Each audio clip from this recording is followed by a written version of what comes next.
Okay, part 5, the final, the third scene. Oh my god, the third act scene of the goat, or who is Sylvia? Yeah, it is by far the funniest scene. Um, hold up, let me. Okay. Do do do do do do do do do. Will Bockrath, you better watch all of these. Shit. Give me a second, guys.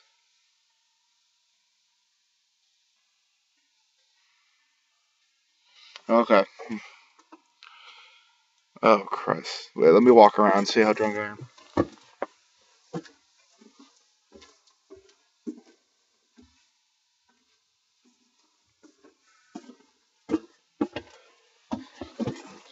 Pretty drunk. Scene 3, the last scene, the funniest scene, and this will probably be the last video. An hour or so later, Martin is sitting in the ruins. Maybe he is examining a broken piece of something. The room is as it was at the end of scene 2. The front door slams. Billy enters. Martin rises and stands in the middle of the room. You're going to be able to tell the difference because Martin will be I'm Martin, this is my Martin voice, and Billy will just be like me talking. With inflection, as I mentioned earlier, I don't do inflection very... God, this hat is so fucked up. I don't do inflection very well, but you'll get the gist of it. How has it been 2 minutes already? What the fuck? Jesus Christ. I'm sorry, neighbor girl who's trying to sleep.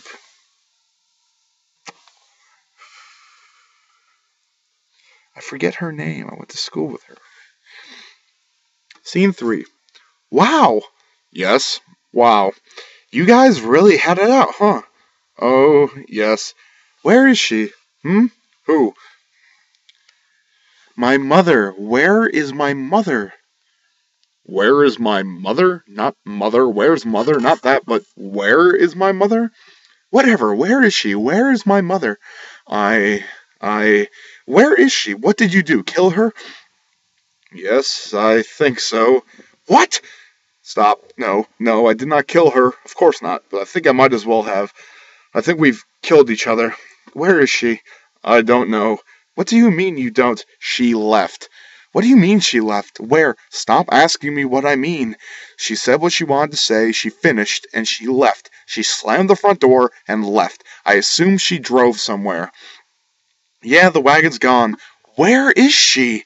She left. I don't know where she is. It's English. She left. It's English. No, I did not kill her. Yes, I think I did. I think we killed each other. That's English too. One of your courses. I know who you are. I know you're my father. I know who you are, and I know who you're supposed to be. What? You too? Huh? You don't know who I am anymore. No. Well, neither does your mother. Parents fight, I know that. All kids know that. There are good times and rotten ones, and sometimes the blanket is pulled out from under you, and holy shit, Chuck. You got this. You got this. Oh my god.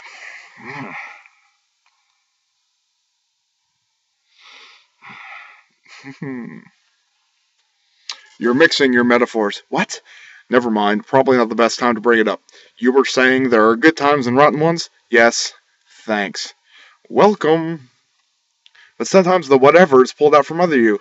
Rug, I think. Right. Now shut the fuck up. Semanticist.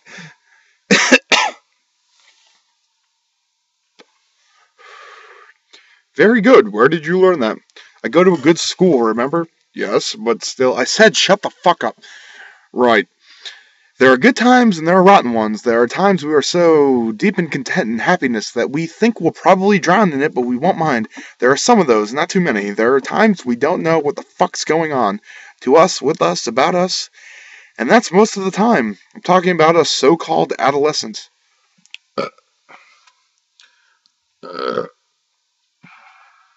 I know. And then there are times we wish we were old enough to just walk out the door and start all over again. Somewhere else. Blank it all out. And this? One guess, you fuck! What have you done with my mother? We finished our conversation. You see how we talk? We finished our conversation. She said a final thing, and she left. She walked out. Out the front door. Slam. I just threw up in my mouth a little. This is not a good sign.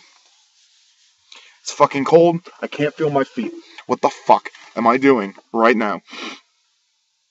The clocks. What the fuck? Is it 12? It's 12:30. Jesus Christ.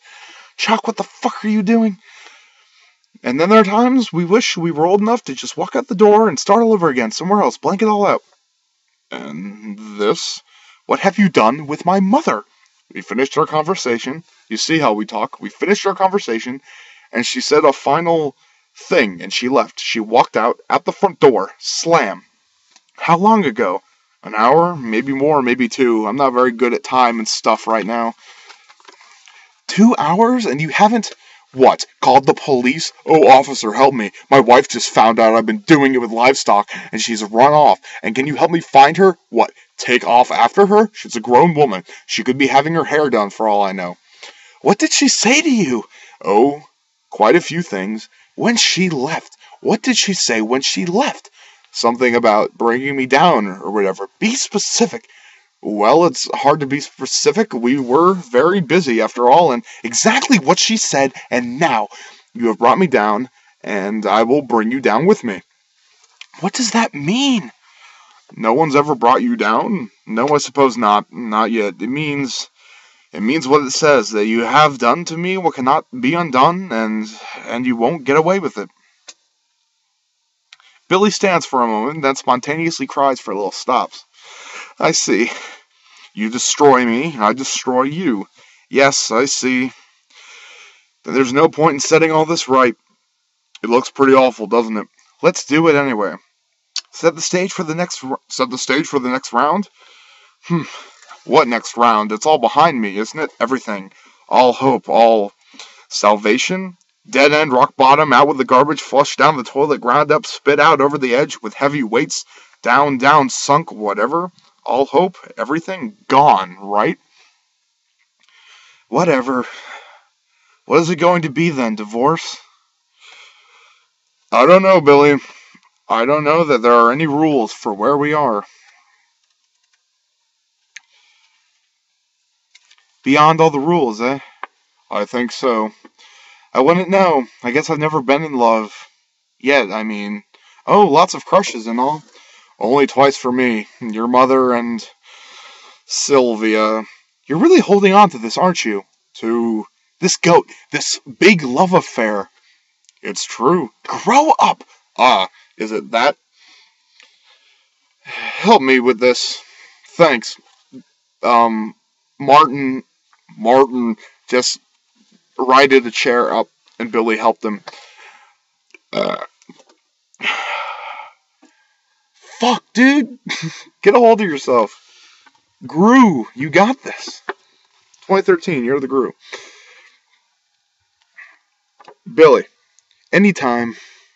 They asked us at school, when? Last week, last month? They asked each of us in this class to talk about how normal our lives were, how conventional it all was, and how did we feel about it. What kind of school is this? You chose it. You too chose it. And a lot of the guys got up and talked about, our home lives, how our parents get on and all. And it wasn't very special, except the guys whose parents are divorced or one has died or gone crazy or whatever. Really? Crazy? Sure, good private school. All guys too. Thanks, I mean, it was all about what you'd expect. Maybe even left all the juicy stuff out, or they didn't know it. Where does this go? Billy picked up a shard of a vase. Trash, I suspect. Too bad. Billy drops the shard. So it was all pretty dull, pretty much what you'd expect. I take it you haven't gotten up and spoken yet. Nope. Haven't. You know what I'm going to tell them when I get up there on my hind legs? Do I want to know? Sure, you're a big guy. I am diminished. Yeah, well, whatever I think. What I'll tell them is this. That I've been living with two people about as splendid as you can get. That if I'd been born to other people, it couldn't have been any better. Martin sighs heavily, puts a protesting hand up. No, really, I mean it. You two guys are about as good as they come. You're smart and fair, and you have a sense of humor. Both of you, and you're Democrats. You are Democrats, aren't you? More than they are sometimes. That's what I thought. And you figured out that raising a kid does not include making him into a carbon copy of you. That you're letting me think you're putting up with me being gay far better than you probably are. Oh, no. Thank you, by the way. It's the least. Right. You're gay? Shut up. Anyway, you've let me have it better than a lot of kids, better than a lot of moms and dads have. A lot closer to what being grown up will look like, as far as I can tell. Good guidance. It's great to see how two people can love each other. Don't. At least that's what I thought, until yesterday, until the shit hit the fan. Billy, please don't.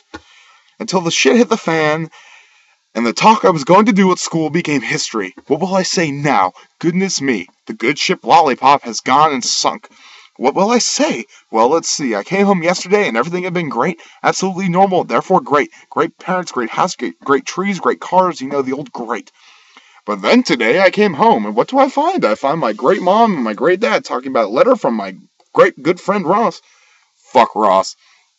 Yes, a letter from my great good friend Ross, written to my great good mom about how great good dad has been out of the barnyard fucking animals. Don't do this. Animals. Well, one in particular, a goat. A fucking goat. You see, guys, your stories are swell or whatever, but I've got one will knock your socks off, as they used to say. Wipe the tattoos right off your butts. You see, while great old mom and great old dad have been doing the great old parent thing, one of them has been underneath the house, down the cellar, digging a pit so deep, so wide, so huge, we'll all fall in and never be able to climb out again, no matter how much we want to, how hard we try.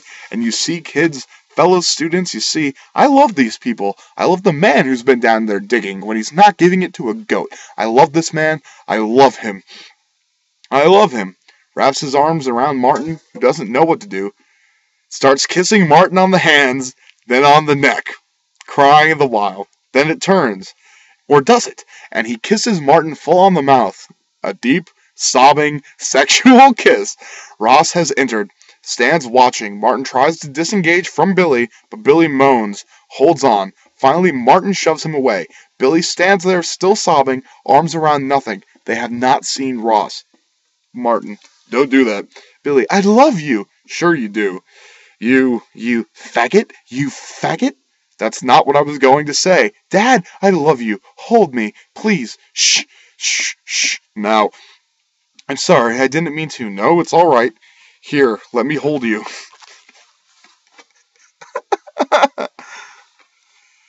Ross, excuse me.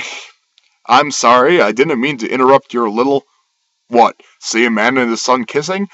That would go nicely in one of your fucking letters, Judas. Get out of here. It wasn't what you think. Yes, it was. Don't apologize. Too bad you couldn't have been brought your fucking TV crew over. Don't you and your son ever kiss? Don't you and, what's his name, Todd, love one another?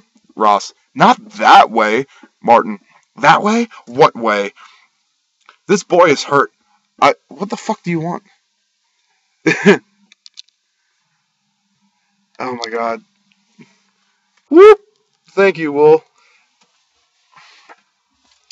That way? What way? This boy is hurt. I've hurt him and he still loves me. You fucker. He loves his father. And if it clicks over and becomes what? Sexual for just a moment? So what? So fucking what? He's hurt and he's lonely and mind your own fucking business.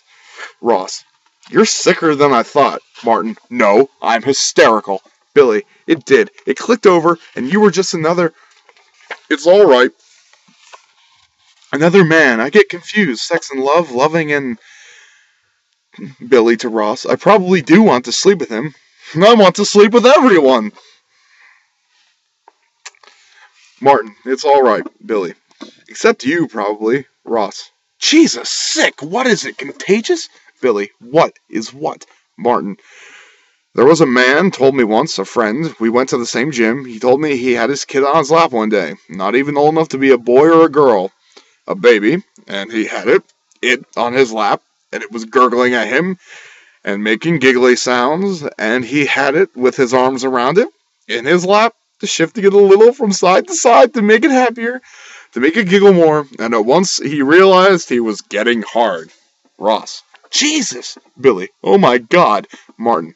That the baby in his lap was making him hard, not arousing him. It wasn't sexual, but it was happening. Ross. Jesus! His dick was rising to the baby in his lap, his baby his lap, and when he realized what was happening, he thought he would die. His pulse was going a mile a minute, his ears were ringing, loud, very loud, and he was going to faint. He knew it, and then the moment passed, and he knew it had all been an accident, that it meant nothing, that nothing was connected to anything else. His wife came in, she smiled, he smiled, and handed her the baby, and that was it. It was over. Things happen. Besides, I'm hysterical, remember? Ross. What are you doing? Defending yourself? Jesus, you're sick. Martin. Do you have any other words? Sick and Jesus, is that all you have? Billy. Was it me? Was it me, Dad? Was the baby me? Martin. Hush. Billy. Was it? Martin. So, what do you want here now, motherfucker? Judas? Ross. Stevie called, what, an hour ago? More? She said you needed me. She said to come over. Martin. I don't. Get out. She called you? Ross. Yes. Getting hard with a baby. Is there anything you people don't get off on? Billy. Was it, Dad? Martin. Of course not, Billy. Is there anything we people don't get off on? Is there anything that doesn't get off on, whether we admit it or not? Is there... Wait, I fucked up. Is there anything anyone doesn't get off on, whether we admit it or not, whether we know it or not? Remember St. Sebastian with all the arrows shot into him? He probably came. God knows the faithful did. Shall I go on? You want to hear about the cross? Billy. No, of course it wasn't. It wasn't me. Ross. Sick, sick, sick. I'll tell you what's sick. Writing that fucking letter to Stevie. Why doesn't matter. That's what's sick. I'll tell you about it. I share it with you. The whole awful thing, because I think I've lost it. Maybe I tell you. I share it with you because you're what? You're my best friend in the whole world because I needed to tell somebody with his head on straight enough to hear it. I tell you and you fucking turn around and... Ross. I had to. Martin. No, you didn't. You didn't have to. Ross. I couldn't let you continue. I could have worked it out. I could have stopped, and no one would have known, except you, motherfucker. Mr. One Strike and you're out. I could have... Ross. No, you couldn't. I could have worked it out, and now nothing can ever be put back together. Ever. Billy. Dad? Martin. You shut up. God, I'm sorry. Yes, all right. It was sick, and yes, was compulsive, and Ross. Is. Not was. Is. Martin. Ross. Is. Martin. Is. Alright. Is sick. Is compulsive. Ross. And it was wrong. Martin. It was what? Ross. Wrong. Deeply, destructively wrong. Martin. Whatever you want. But I could have handled it. You didn't have to bring it all down. You didn't have to destroy both of us. You didn't have to destroy Stevie, too. Ross. Me? Me bring you down? This isn't embezzlement, honey. This isn't stealing from helpless widows. This isn't going to whores and coming down with the clap or whatever, you know. This isn't the stuff that stops a career in its tracks for a little while. Humiliation, beyond public remorse, and then back up again. This is beyond that. Way beyond that. You go on and you slip up one day. Somebody will see you. Somebody will surprise you one day in whatever barn you put her in, no matter where you put her. Somebody will see you on your knees behind that damn animal, your pants around your ankles. Somebody will catch you at it. Billy. Let him alone, for God's sake, Ross. Ross. Waving Billy off to Martin. Do you know there are prison terms for this? Some states, they kill you for it. Do you know what they do to you? The press? Everybody? That it all comes. Your career, your life, everything. For fucking a goat. Is that what it is then? That people will know? That people will find out? That I can do whatever I want and that's what matters? That people will find out? Fuck the thing itself? Fuck what it means? That people will find out? Ross. Your soul is your own business. The rest I can help you with.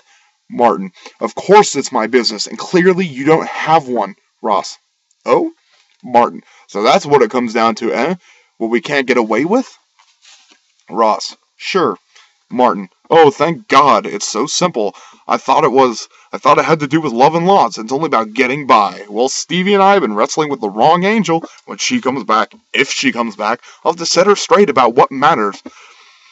Does anybody understand what happened? Ross. Oh, for Christ's sakes, Martin. Billy. Dad? Martin, crying a little. Why can't anyone understand this? That I am alone. All alone. Silence. Then we hear a sound at the door. Billy. Mom? Martin. You do understand, don't you? Ross. No. Stevie is dragging a dead goat. The goat's throat is cut. The blood is down Stevie's dress. On her arms. She stops. Ross. Oh my God. Martin. What have you done? Stevie. Here. Billy. Generally to no one, helpless, a quiet plea. Help. Help. Ross. Oh my God. Martin moves towards Stevie. Martin. What have you done? Oh my God, what have you done? Billy is crying. Stevie regards Martin for a moment. Ross is immobile. Stevie turns to face him, evenly, without emotion. I went where Ross told me I would find your friend. I found her. I killed her. I brought her here to you. No? Martin. Oh! Stevie. Why are you surprised? What did you expect me to do? Martin. What did she do? What did she ever do? I ask you, what did she ever do? Stevie. She loved you, you say, as much as I do. Martin. To Stevie, empty. I'm sorry. To Billy. I'm sorry. I'm sorry. Billy. To one, then the other, no reaction from them. Dad? Mom? The end. So that was the goat. Or Who Was Sylvia? One of the funniest plays ever. You're welcome, and I hope you enjoyed that, and I hope you can easily follow and put up with my shitty rendition of it, because I can't make different voices. Have a good night.